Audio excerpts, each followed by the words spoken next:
Hello student. आज के class में हम लोग मैथ के एनसीईआरटी प्रश्नावली 1.2 पढ़ेंगे। प्रश्नावली 1.2 ये एनसीईआरटी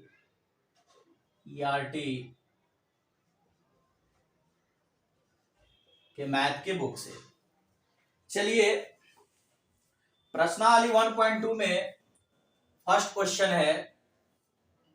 आपको मैं बता दूं कि मैं आपको वीवीआई क्वेश्चन बता रहा हूं जो आपके एग्जामिनेशन में आएंगे। देखिए, कहता है फर्स्ट में निम्नलिखित संख्या को अभाज्य गुणनखंड के गुणनफल के रूप में लिखिए। निम्नलिखित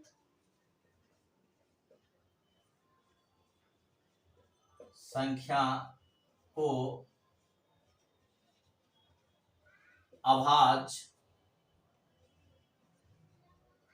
गुणनखंड के गुणनफल के रूप में लिखो।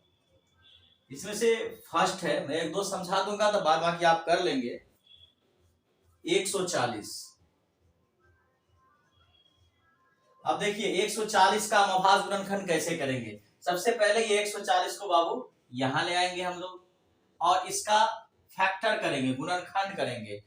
तो हम देखते हैं कि 2 के पहाड़ा से लगता है कि नहीं लगता है। लग जाएगा 2 के पहाड़ा से। 2 सत्ते 14, 0 70 बार में। फिर 2 से लगेगा तो कितना आएगा बाबू, 35 दूना 70, कट गया। फिर 5 से लगेगा, 5 सत्ते 35। फिर 7 से 7 1 जा 7। अब देखिए इसमें आप इसका हम फैक्टर कर लिए, अभाज्य गुणनखंड कर लिए। अभाज्य गुणनखंड मतलब अभाज्य संख्या से इसको गुणनखंड करना है। इसमें आप डिवाइड करते जाइएगा तो ये निकलते चला जाएगा। तो बाबू अभाज्य संख्या कौन होता है, जिसका 2 ही फैक्टर हो, जो 1 से कटे और खुद अपने आप से कटे। जैसे 2 है, 2 अपने आप से कटता है और 2 खुद से कटता है। फिर 3 हो गया, फिर 5 हो गया। 3 जो है अपने आप से कटेगा और 1 से कटेगा।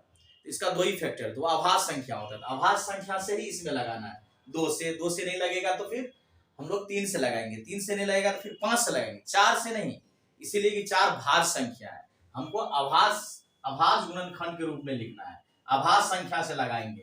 इसमें हो गया 2 हो गया, 3 हो गया। 3 से नहीं लगेगा फिर 5 से, फिर 7 से, फिर जो है सो 11 से। इसी तरह से अभाज्य संख्या से लगाएंगे। अभाज्य संख्या उसको बोलते हैं जिसका 2 ही फैक्टर हो, एक 1 से कटे और फिर अपने आप से कटे, इसके अलावा किसी से नहीं कटे। तो चलिए, ये 140 का हम लोग फैक्टर किए, गुणनखंड किए हैं।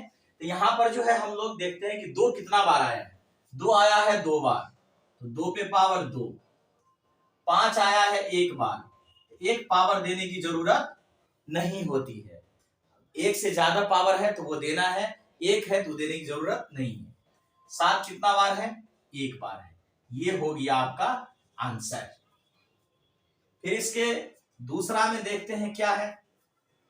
दूसरा में है बाबू 156। 156। अब देखिए 156 का फिर हम इसी तरह से निकाल लेंगे। 2 से लगेगा, 2 सत्ते 14, 2 अट्ठे 16, 78 बार में लग गया 2 से।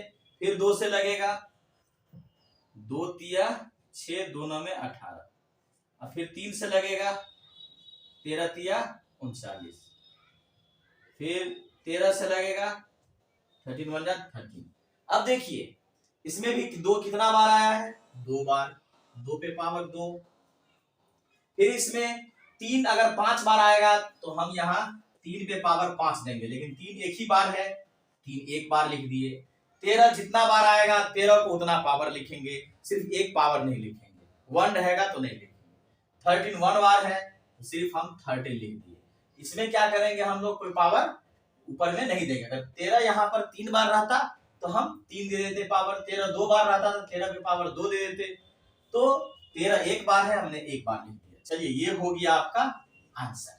तो इस तरह से आप अभाज्य गुणनखंड के रूप में किसी भी संख्या को आप लिख सकते हैं। चलिए, ये आपका हो गया। इससे आगे बढ़ते हैं हम।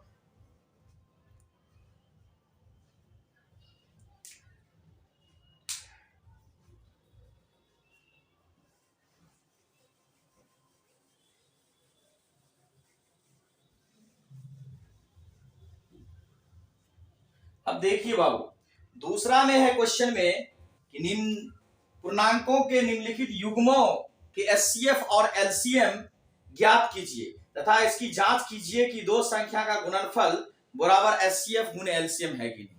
तो सबसे पहले हम आपको बता दूं कि अभाज्य गुणनखंड से आप एचसीएफ कैसे निकालेंगे और एलसीएम कैसे निकालेंगे। तो मैं क्वेश्चन लाता हूं सामने, फिर उसको हम समझाएंगे, तो वहां आपको हम बता देंगे कि कैसे हम एचसीएफ और एलसीएम निकालेंगे। देखिए दूसरा के फर्स्ट में है आपको 26 और 91, 26 और 91, इसका हम लोगों को एचसीएफ भी निकालना है और एलसीएम भी निकालना है। किस मेथड से? अभाज्य गुणनखंड विधि से। तो देखिए बाबू, पहले हम लिख लेंगे यहां 26, फिर लिख लेंगे यहां 91। चलिए 26 का हम फैक्टर करेंगे, 26 लिख दिए। ये कितना से लगेगा? 2 से। 13 दूना 26, फिर 13 ही से लगेगा, इसके अलावा किसी से नहीं लगेगा। तो क्या आया? 2 एक बार, 13 एक बार, 2 एक बार, 13 एक बार। चलिए अब 91 का इसी तरह से फैक्टर करेंगे यहां बाबू। 7 से लगेगा, 13 सत्ते 91, 13 एकाम 13। तो क्या हो गया बाबू? 7 हो गया और 13 हो गया। चलिए इसमें देखिए एचसीएफ कैसे निकालेंगे। एचसीएफ में उसी को लेना है जो दोनों में मैच करे, जो दोनों में मैच करेगा वो एचसीएफ होगा। तो इसमें मैच कौन कर रहा है दोनों में? 13, 13 ले लिए, ये आपका एचसीएफ हो गया। चलिए आंसर हो गया। अब देखिए इसका एलसीएम। एलसीएम में क्या करेंगे? जो मैच करेगा उसमें से हम सबसे, एचसीएफ में जो मैच करेगा, ये जैसे यहाँ पे 13 मैच किया, यहाँ 13 2 बार रहता, 13 एक बार रहता, तो मैच करने वाले में छोटा पावर को लेते, बड़ा वाला को छोड़ देते। लेकिन यहाँ तो पावर का मसला था नहीं, इसलिए हम 13 यहाँ ले लिए। एलसीएम में क्या करेंगे हम लोग कि जो मैच कर रहा है उसमें से बड़ा पावर को लेंगे। तो मैच कर रहा है 13, तो बड़ा पावर तो या छोटा पावर तो इसमें है ही नहीं, दोनों सेम है, तो एक बार लिखेंगे 13 को, हो गया। एक तो 13 लिखा गया, एक तो कैंसिल हो गया, 13 का काम खत्म। अब चले ये बचा कौन? 2, उसको लिख लेना है। फिर बचा कौन? 7, उसको लिख लेना है। एलसीएम में सबको लेना है, लेकिन जो मैच करेगा उसमें बड़ा पावर को लेना है एलसीएम। एचसीएफ में क्या करेंगे बाबू कि जो मैच करेगा ना उसी में, उसी को लेना है। अब मैच करने वाले में जब पावर का मामला रहेगा तो छोटा पावर को लेना है, एचसीएफ में छोटा पावर। चलिए तो ये आपको बन गया। इसको जो है मल्टीप्लाई कर देंगे, 13 दूना 26, 26 को 7 से गुना कर देंगे, 7 छक्के 42 का 2 हासिल 4, 7 दूना 14, अच्छा 18, कितना हो गया बाबू? 182। तो ये हो गया आपका एलसीएम। अब इसको कहेगा जांच करने के लिए। अब जांच करने के लिए कहेगा, इसका फॉर्मूला होता है एचसीएफ गुने एलसीएम इक्वल टू ए गुने बी। एचसीएफ गुने एलसीएम इक्वल टू ए गुने बी, यानी कि दो संख्या का गुणनफल बराबर लसा और मौसा के गुणनफल के दोनों बराबर होता है। दो संख्या का गुणनफल और लसा मौसा का गुणनफल दोनों इक्वल होता है, ये फॉर्मूला होता है। अब इसका मान बैठा दिए, जिसका नाम एचसीएफ आ जाओ, कौन आएगा बाबू? 13 गुने एलसीएम आ जाओ, एलसीएम 182 इक्वल टू ए आ जाओ, ए बोले तो ये पहली संख्या, अब बी बोलेंगे तो दूसरी संख्या। ए पहली संख्या आ जाओ 26, बी दूसरी संख्या आ जाओ 91।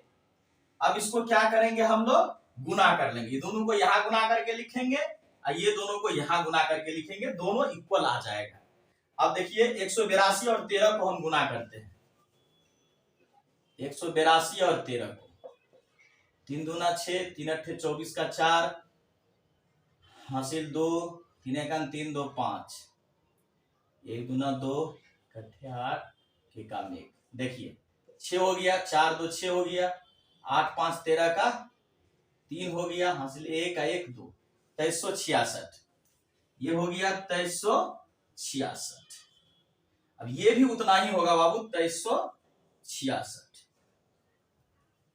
चेक कर लेते हैं। 3 दूना 6, 3 अट्ठे 24 का 4, हासिल 2, 3 एकम 3 2 5। ठीक है बाबू, मल्टीप्लीकेशन। तो ये दोनों मल्टीप्लाई करके आया, ये जो दोनों मल्टीप्लाई करके आएगा वो भी इतना ही होगा, ये दोनों इक्वल हो गया, ये हो गया प्रूव्ड।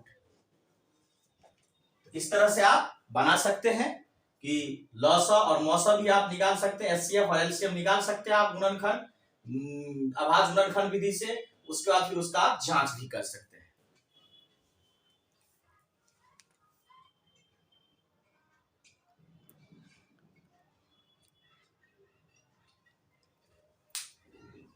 चलिए फिर एक क्वेश्चन और हम आपके सामने रखेंगे इस टाइप का, ताकि आपको और कंफ्यूजन दूर हो जाए।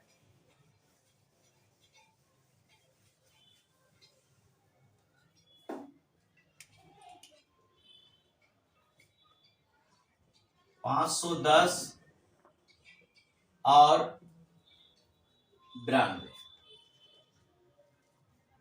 ये आपका दूसरा का दूसरा है। इसमें भी वही करेंगे बाबू, 510 का फैक्टर निकाल लेंगे और 92 का फैक्टर निकाल लेंगे।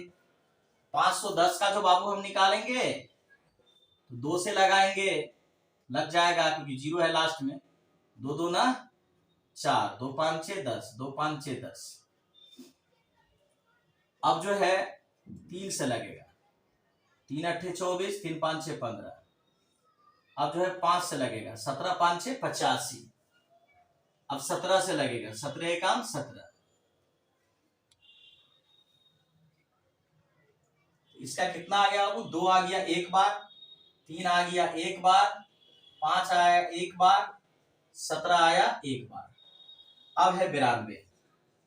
92 का 2 से लगाएंगे, 2 चौका 8, 2 छक्के 12, 2 से लगाएंगे, 23 दूना 46, 23 एकम 23। 2 कितना बार आया, 2 बार आया। 23 कितना बार आया, एक बार आया। चलिए एचसीएफ में बाबू हम क्या करेंगे, जो दोनों में मैच करेगा, इस लाइन में भी और इस लाइन में, जो दोनों में मैच करेगा उसी को लेना है। एचसीएफ में जो मैच कर जाएगा तो पावर का मसला आएगा कि पावर में क्या करें, तो छोटा पावर को लेना है। 2 मैच किया, कर गया, 2 मैच कर गया। अब 2 और 2 में क्या करेंगे हम, मैच कर गया, बड़ा वाला पावर कहेगा हम आएंगे, छोटा वाला कहेगा इसको पावर 1 है, ये कहेगा कि हम आएंगे। है एचसीएफ, हक बनता है छोटा वाला का, छोटा वाला 2 आ जाएगा, ये नहीं आएगा एचसीएफ में। और कोई मैच कर रहा है, 3 इसमें है, इसमें 3 नहीं है, 5 इसमें है, इसमें 5 नहीं है, इसमें 17 है, इसमें 17 नहीं है, इसमें 23 है, उसमें 23 नहीं है। इसका मतलब है कि अब कोई आने वाला नहीं है। ये हो गया आपका एचसीएफ, ये हो गया आंसर। अब चलिए एलसीएम में देखिए क्या करेंगे बाबू। एलसीएम में हमको सबको ले लेना है, लेकिन जो मैच कर जाएगा ऊपर नीचा में तो हम लोग बड़ा वाला पावर को लेंगे, छोटा को छोड़ देंगे। अब 2 आ जाओ, तो इसमें 2 में हम क्या करेंगे, ये कहेगा हम आएंगे, ये कहेगा हम आएंगे, मैचेबल है दोनों, इसीलिए तो छोटा वाला को यहाँ छोड़ देंगे, बड़ा वाला को ले लेंगे, बड़ा पावर वाला को। ये आ गया, कॉपी हो गया, पेस्ट हो गया। चलो अब 3 को बुलाइए, 3 है, आ गया। इसमें तो कहीं है नहीं मैचेबल, मैचेबल रहता तो बड़ा पावर, मैचेबल नहीं तो उसको आना है। 5 भी आ गया, 17 भी आ गया, और फिर क्या बच गया 23, ये भी आ जाएगा। 2 को हम 2 बार लिखेंगे, पावर 2 है तो ये 3, ये 5, ये 17, ये 23। अब सबको हम गुना कर देंगे, जो गुना करके आएगा यहाँ वही हो जाएगा आपका आंसर। और फिर जिस तरह से हम दूसरा के पहला में जांच किए, उसी तरह से इसको भी आप जांच कर लेंगे।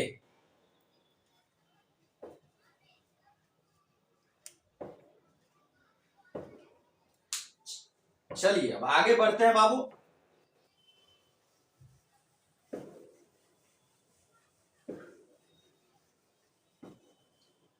जो इंपोर्टेंट है, 3rd नंबर में 3 वाला है, उसमें भी वैसे ही करेंगे, लेकिन जो 3 रहेगा उसमें जांच नहीं करने के लिए आपको कहेगा, जिसमें जो है आपको 2 रहेगा, उसी में आपको कहेगा उसका एचसीएफ एलसीएम निकालिए, जांच करिए। 3 वाला में सिर्फ एचसीएफ और एलसीएम निकाल देना, जिस तरह से उसको बनाए हम दूसरा को उसे वैसे ही बनेगा तीसरा। तो चलिए अब हम इंपॉर्टेंट क्वेश्चन है इसमें 4 नंबर।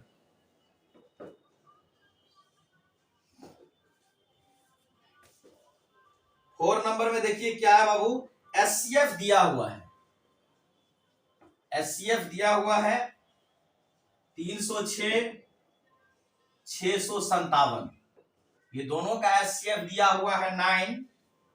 तो एलसीएम कहता है कि आप 306 और 657, इसका एलसीएम 1 क्या होगा ज्ञात कीजिए। एचसीएफ दिया हुआ है और एलसीएम ज्ञात करना है।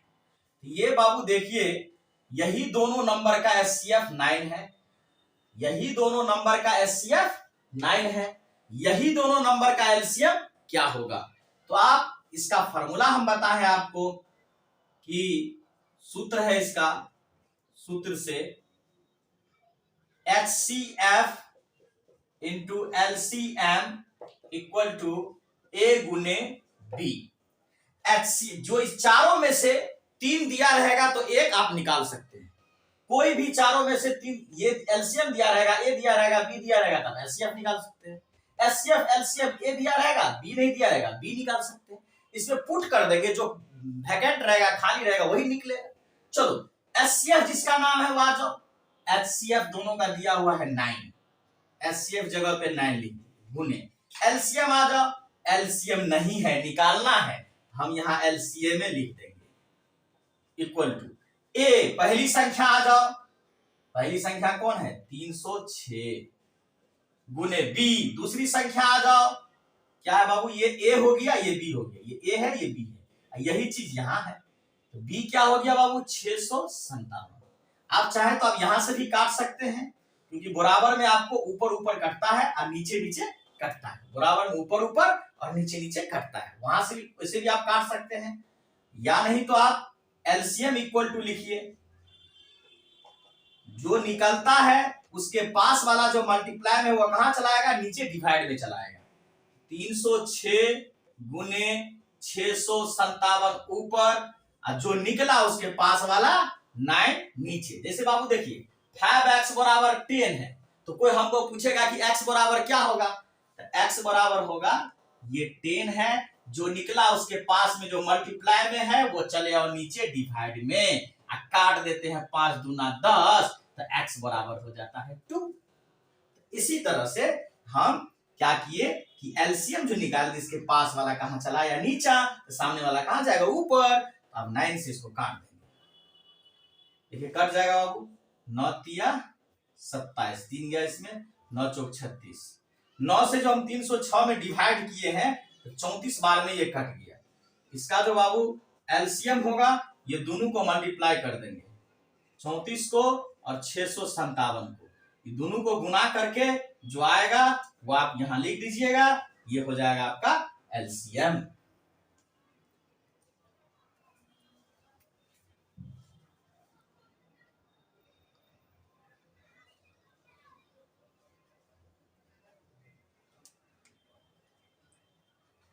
चलिए तो ये हमको आप गुना कर लेंगे, मल्टीप्लाई तो आप कर सकते हैं, इसको गुना करके यहां लिख दीजिएगा, आपका आंसर आ जाएगा।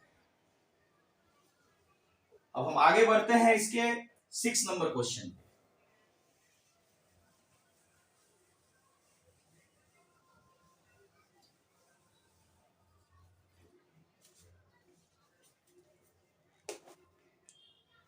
सिक्स नंबर क्वेश्चन में है कि व्याख्या कीजिए कि इतना और इतना भाग संख्या क्यों है।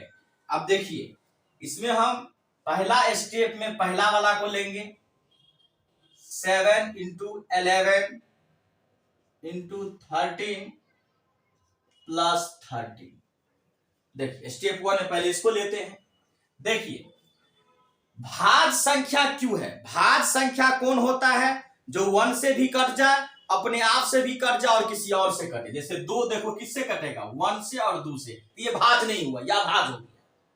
देखो 3, ये 1 से काटा और 3 से, ये भी क्या हो गया भाज, क्योंकि इसका 2 ही फैक्टर है।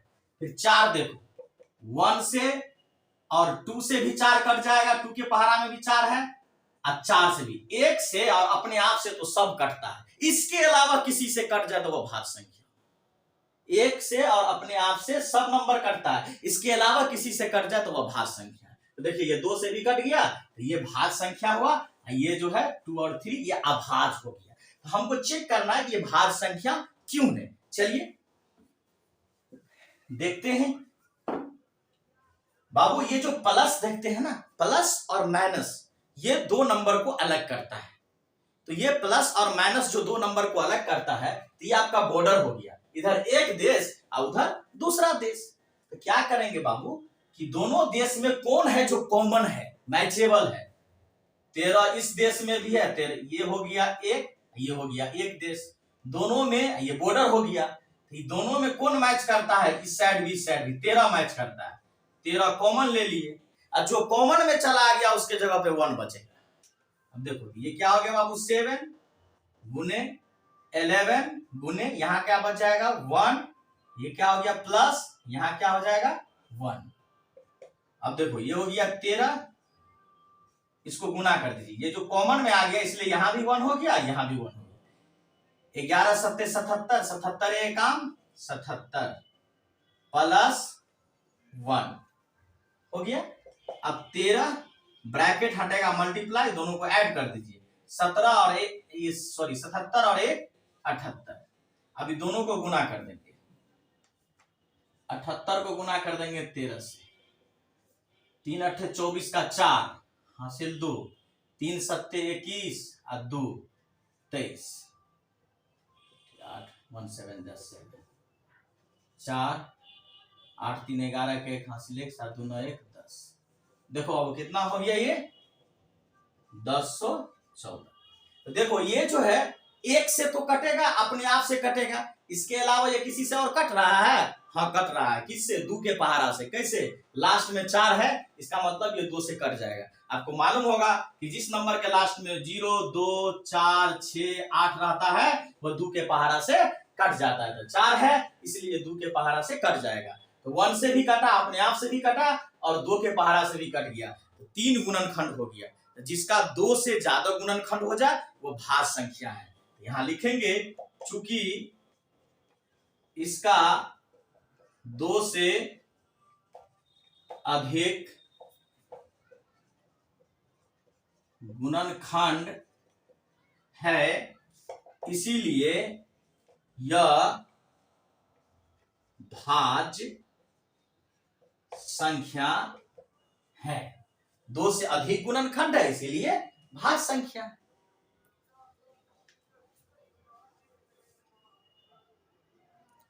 चलिए इसमें एक और है स्टेप 2, उसको मैं बता दूं।